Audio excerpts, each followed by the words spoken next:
ನಮಸ್ಕಾರ, ನ್ಯೂಸ್ 18 ಕನ್ನಡ ಡಿಜಿಟಲ್ಗೆ ಸ್ವಾಗತ. ನಾನು ದಿವ್ಯಾ ಪೆರ್ಲಾ. ಕಿಚ್ಚ ಸುದೀಪ್ ಅಭಿನಯಿಸಿರುವಂತಹ ಮಾರ್ಕ್ ಸಿನಿಮಾ ಥಿಯೇಟರ್ಗೆ ಬಂದಿದೆ. ಮಾರ್ಕ್ ಸಿನಿಮಾ ಬರುತ್ತೆ ಅಂದಾಗ ಅವರ ಅಭಿಮಾನಿಗಳಲ್ಲಿ ವಿಶೇಷವಾಗಿ ಖಂಡಿತವಾಗ್ಲೂ ಕ್ರೇಜ್ ಇದ್ದೇ ಇರುತ್ತೆ. ಇದೀಗ ಸುದೀಪ್ ಅವರ ಮಾರ್ಕ್ ಸಿನಿಮಾ ಥಿಯೇಟರ್ಗೆ ಎಂಟ್ರಿ ಕೊಟ್ಟಾಗಿದೆ. ಕ್ರಿಸ್ಮಸ್ ದಿನವೇ ಬೆಳ್ಳಿತೆರೆಯಲ್ಲಿ ಕಿಚ್ಚನ ಅಬ್ಬರ ಶುರುವಾಗಿದ್ದು, ಸಿನಿಮಾ ಹೇಗಿದೆ, ಇದರ ಕತೆ ಹೇಗೆ ಹೋಗುತ್ತೆ, ಇದರಲ್ಲಿ ಕಿಚ್ಚನ ಅವತಾರ ಹೇಗಿದೆ ಅಂತ ಹೇಳಿ ಫಸ್ಟ್ ರಿವ್ಯೂ ಇಲ್ಲಿದೆ ನೋಡಿ. ಈ ಒಂದು ಸಿನಿಮಾದಲ್ಲಿ ಕಿಚ್ಚ ಅವರು ವಿಶೇಷವಾಗಿ ಮಾಸ್ ಅವತಾರದಲ್ಲಿ ಕಾಣಿಸಿಕೊಂಡಿದ್ದಾರೆ.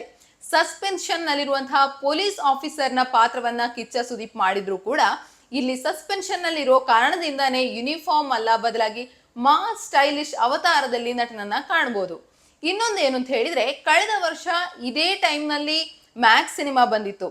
ಆ ಸಿನಿಮಾ ಕೂಡ ಹಿಟ್ ಆಗಿತ್ತು. ಅದೇ ಸಿನಿಮಾದ ಡೈರೆಕ್ಟರ್ ಈ ಸಿನಿಮಾವನ್ನ ಕೂಡ ಮಾಡಿದ್ದಾರೆ. ಈ ಹಿಂದೆನೆ ಮಾರ್ಕ್ ಸಿನಿಮಾ ಬರ್ಬೇಕಾದ್ರೆ ಮಾರ್ಕ್ ಸಿನಿಮಾ ಮ್ಯಾಕ್ಸ್ ಸಿನಿಮಾದ ಸೀಕ್ವೆಲ್ಲ ಪ್ರೀಕ್ವೆಲ್ಲ ಅನ್ನುವಂಥ ಚರ್ಚೆ ಇತ್ತು.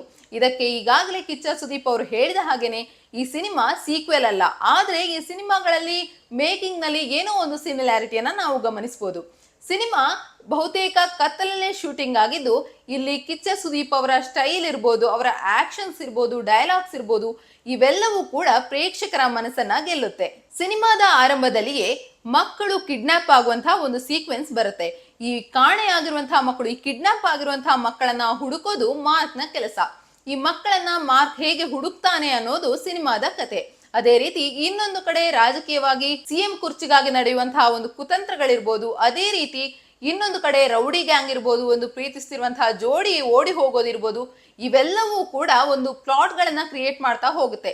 ಹಲವಾರು ಕಂಟೆಂಟ್ ಗಳನ್ನಿರುವಂತಹ ಡಿಫ್ರೆಂಟ್ ಆಗಿರುವಂತಹ ಕಂಟೆಂಟ್ ಗಳಿರುವಂತಹ ಪ್ಲಾಟ್ ಗಳ ಸುತ್ತ ಕಿಚ್ಚ ಸುದೀಪ್ ಸಸ್ಪೆನ್ಷನ್ ನಲ್ಲಿರುವ ಪೊಲೀಸ್ ಅಧಿಕಾರಿಯಾಗಿ ಕೆಲಸ ಮಾಡ್ತಾರೆ. ಹಾಗಿದ್ರೆ ಈ ಒಂದು ಕಾಣೆಯಾಗಿರುವ ಮಕ್ಕಳನ್ನ ಕಿಚ್ಚ ಸುದೀಪ್ ಆಗಿರುವಂತಹ ಮಾರ್ಕ್ ಹೇಗೆ ಹುಡುಕ್ತಾರೆ, ಮಕ್ಕಳನ್ನ ಹುಡುಕೋಕೆ ಇರುವಂತಹ ಸುಳಿವು ಏನು, ಆ ಸುಳಿವು ಮಾರ್ಕ್ಗೆ ಸಿಗುತ್ತಾ ಅಂತ ತಿಳಿಯೋಕೆ ಸಿನಿಮಾ ನೋಡ್ಲೇಬೇಕು. ಇನ್ನು ಈ ಸಿನಿಮಾದಲ್ಲಿ ತಮಿಳಿನ ಖ್ಯಾತ ಹಾಸ್ಯ ನಟ ಯೋಗಿ ಬಾಬು ಕೂಡ ನಟಿಸಿದ್ದಾರೆ.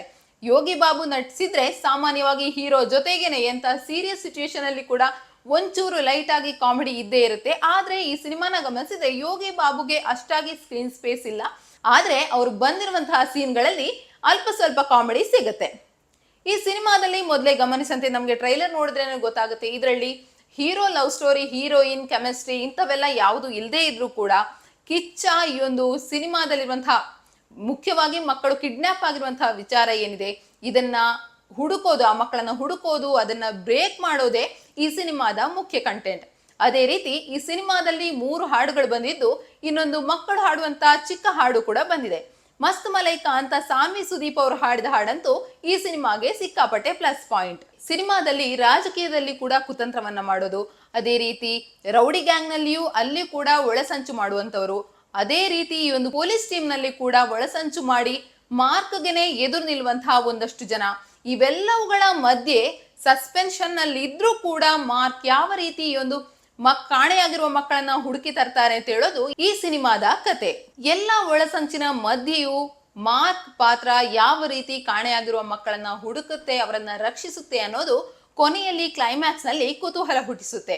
ಸಾಕಷ್ಟು ಒಳಸಂಚುಗಳ ಮಧ್ಯೆ ಕೂಡ ಮಾರ್ಕ್ ಕಾಣೆಯಾಗಿರುವ ಮಕ್ಕಳನ್ನ ಹೇಗೆ ಹುಡುಕ್ತಾರೆ ಅಂತ ಹೇಳೋದು ನಿಜಕ್ಕೂ ಕುತೂಹಲ ಮೂಡಿಸುತ್ತೆ. ಅದೇ ರೀತಿ ಕೊನೆ ಕ್ಲೈಮ್ಯಾಕ್ಸ್ ನ ಸೀನ್ ಏನಿದೆ ಇದು ಕೂಡ ಟ್ವಿಸ್ಟ್ ನೊಂದಿಗೆ ಬರುತ್ತೆ. ಅಂತೂ ಇಯರ್ ಎಂಡ್ಗೆ ಥಿಯೇಟರ್ಗೆ ಬಂದಿರೋ ಕಿಚ್ಚ ಅಭಿಮಾನಿಗಳಿಗೆ ಎಂಟರ್ಟೈನ್ಮೆಂಟ್ ಕೊಡ್ತಾರೆ ಅನ್ನೋದ್ರಲ್ಲಿ ಡೌಟೇ ಇಲ್ಲ.